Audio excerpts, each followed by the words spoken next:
ፓርላማ የሚባል ነገር ቢኖርም የሚጠይቁ ሰዎች አልነበሩበትም። ጥያቄዎቻቸው ሁሉ ስለተመለሱ መሰለኝ።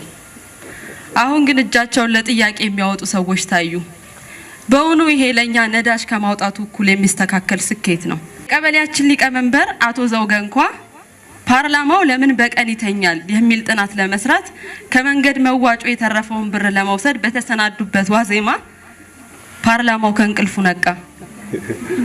በእርግጥ አቶ ዘውገ ተመልሶ ሊተኛ ይችላልና ጥናቱን ከማድረግ ወደ ኋላ አይደለም በማለት ገንዘቡን ወስደዋል።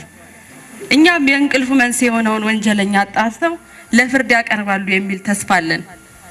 ያው የዘንድሮ መርህ ተጣርቶ ይታሰራል እንጂ እስኪጣራ መታሰር ቀርቷል። እስኪጣራ ያሰራችሁን ነበር እኮ ጥያቄዎቻችን ሁሉ በአህያ አሸክመን በየአውራ ጎዳናው የምንዞረው። ሳንፈልግ እኮ ነበር በየመንገዱ ብቻችንን የምታስወሩን። እውነት ግን ፓርላማው እስከዛሬ ለምን ልሳኑ ተዘጋ?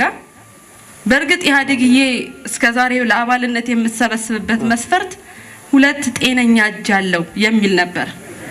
ምክንያቱም የሥራ ኃላፊነቱ ማጨብጨብና እጅ ማውጣት በመሆኑ።